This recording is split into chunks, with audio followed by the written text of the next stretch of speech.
Bismillahirrahmanirrahim. Assalamualaikum warahmatullahi wabarakatuh. Alhamdulillahi rabbil alamin. Allahumma salli ala sayyidina Muhammad wa ala ali sayyidina Muhammad. Ayyuhal jam'ul karim, para pengharap ampunan dan keridhaan dari Allah Subhanahu wa taala, para pecinta baginda Nabiuna Muhammad sallallahu alaihi wasallam, yang saya hakul yakin setiap kali kita hadir di majlis maulid, maka sesungguhnya kita berada di tempat yang akan Allah turunkan keberlimpahan berkah kepada kita. Nanti saya akan bertanggungjawabkan apa yang saya katakan beserta dengan dalil-dalilnya. Maka sesungguhnya kita ini adalah orang yang memang bukan sembarangan. Dari lantaran lisan kita diberikan karunia Allah untuk mengucapkan sholawat kepada baginda Nabiuna Muhammad. Nanti kita akan ngaji bahwa mereka yang lisannya selalu mengucapkan sholawat, dia tidak akan tersentuh dari kesusahan dunia maupun setelahnya. Namun sebelum itu, izinkan saya untuk memberikan penghormatan kepada tuan-tuan guru kita yang terhormat Al-Habib Muhammad Al-Bagir bin Yahya, yang semoga oleh sebab cinta kita kepada beliau, cinta kepada zuriyah Nabi, kita diakui menjadi umat baginda Nabiuna Muhammad. Dan juga penceramah kita yang telah meninggalkan kita, Abah Kiai Haji Rahmadin Afif, semoga Allah panjangkan umurnya. Dan juga Dr. Kiai Haji Mulyadi Effendi, semoga Allah panjangkan umurnya. Dan juga tuan-tuan guru kita yang, maafkan saya tidak bisa sebutkan namanya, namun tidak mengurangi rasa hormat dalam hati saya. Wabil khusus Ustadz Ahmad Maulana dan seluruh jajaran DKM Masjid Al-Huda, yang ini kehormatan betul bagi saya. Terlibat dalam acara maulid ini, Allah balas segala dengan pahala dari Allah Subhanahu wa taala. Amin amin ya rabbal alamin. Dan juga para aparat negara yang kali ini hadir, saya yang terhormat. Jamaah sekalian yang berbahagia, Tuan Syekh Sayyid Muhammad Maliki, kita akan terlepas daripada kefakiran di dunia ini. Allahumma salli ala sayyidina Muhammad. Jamaah, bahkan dalam kitab beliau juga menceritakan ada satu kisah yang ini cerita lumayan mengetuk daripada kita punya hati, bahwa ketika kita bersolawat bahkan langsung dibalas oleh Allah secara kontan. Sengaja saya bawa kisah ini di awal ceramah saya agar kita termotivasi bahwa ketika kita bersolawat tak boleh ada kesusahan di dunia ini yang membuat kita. Ibnu Abbas, ada seorang lelaki yang mendatangi Ibnu Abbas. Khadarat rijlu rajulin inda Ibnu Abbas. Ketika itu lelaki datang kepada Ibnu Abbas dalam keadaan kakinya lumpuh. Lalu apa yang dikatakan Abdullah bin Abbas? Lalu beliau mengatakan, "Uzkur ahabban nasi ilaik." Sebutkan manusia yang paling kau cinta. Lalu lelaki tersebut, lelaki yang kakinya lumpuh, dia mengucapkan kalimat Muhammad sallallahu alaihi wasallam. Laksana setelah dia mengucapkan nama Nabiuna Muhammad, disebutkan dalam kitab tersebut, fadzahaba khadaruhu, hilanglah lumpuh daripada dia punya kaki dari lantaran lisannya secara ikhlas menyebut nama Nabiuna Muhammad. Maka dari kisah ini membuktikan bahwa kita umat Nabi Muhammad tidak boleh merasakan keresahan untuk urusan dunia. Nggak boleh kita merasakan yang namanya rendah diri dari lantaran urusan dunia, karena dia Rasulullah Shallallahu Alaihi Wasallam telah memberikan jaminan kepada kita. Ini cerita membuktikan bahwa dibalas langsung secara kontan dari lantaran dia cinta kepada baginda Nabiuna Muhammad. Sallu ala nabi, sallu ala nabi, sallu ala nabi. Jamaah, memang seharusnya kita sebagai umat Nabi Yuna Muhammad tak pantas merasa keresahan di dunia bahkan di setelahnya.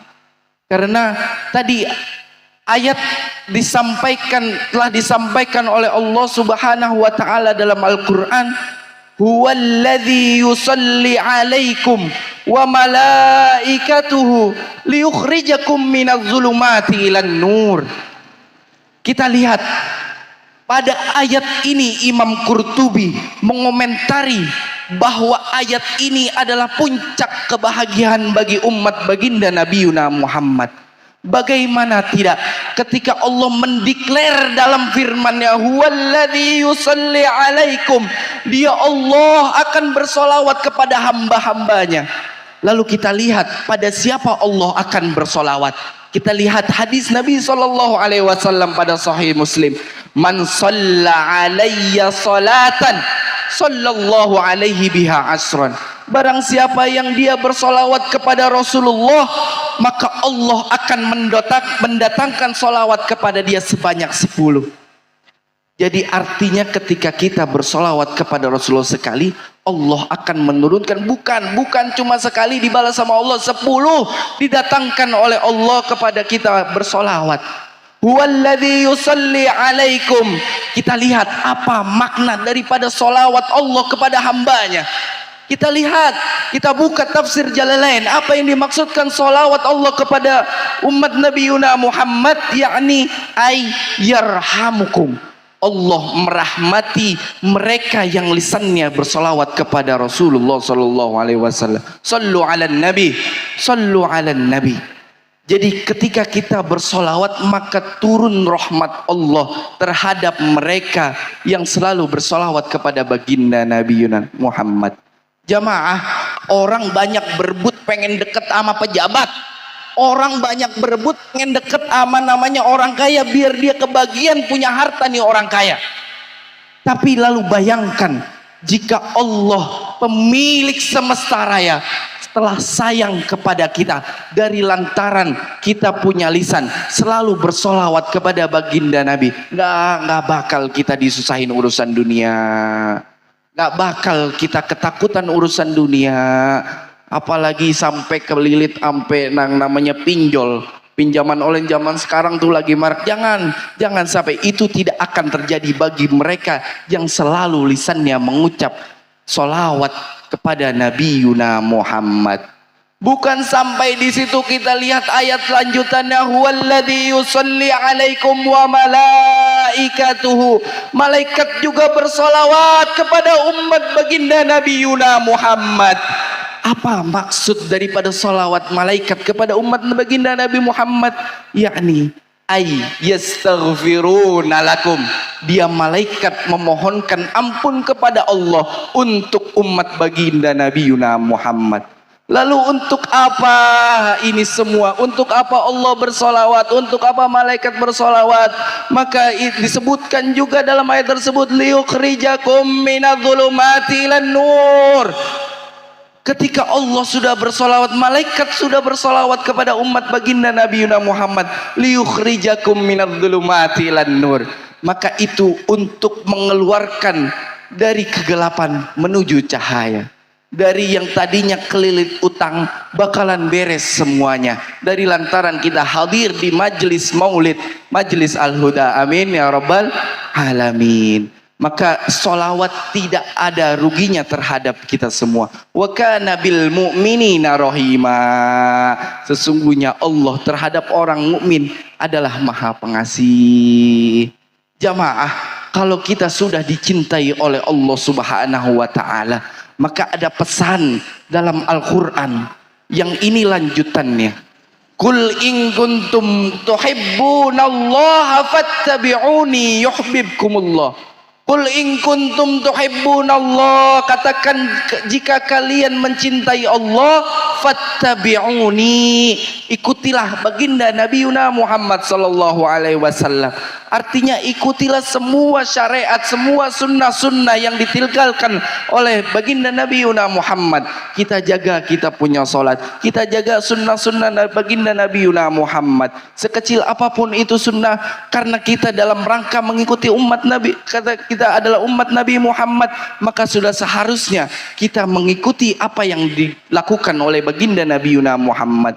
Karena kata Allah dalam Al-Quran, ketika kita sudah mengikuti baginda Nabi Muhammad, qul in kuntum tuhibbunallaha fattabi'uni yuhibbukumullah wa yaghfir lakum dzunubakum. Maka Allah akan menyayangi kita, maka Allah akan merahmati kita, wa yaghfir lakum dzunubakum, dan kita akan diampunkan daripada segala dosa. Bu, Pak, kalau misalnya kita sudah dicinta sama Allah Subhanahu wa taala, dunia akan aman dari lantaran kita dicintai oleh Allah. Dan ketika kita sudah diampunkan oleh Allah dari lantaran kita bersolawat, maka kita juga akan aman di akhirat. Maka kalau sudah aman di keduanya, maka kudu kelar ini ceramah. Wallahu a'lam bishawab. Wassalamualaikum warahmatullahi wabarakatuh.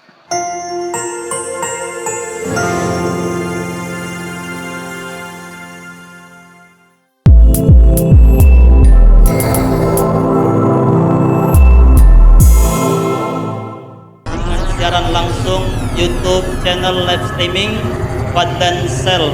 Jadi setelah acara nanti bisa ditonton kembali, dilihat kembali di YouTube channel Fadlan Sel, dan jangan lupa untuk like, komen, subscribe untuk membantu siar dakwah agama Allah Subhanahu wa taala.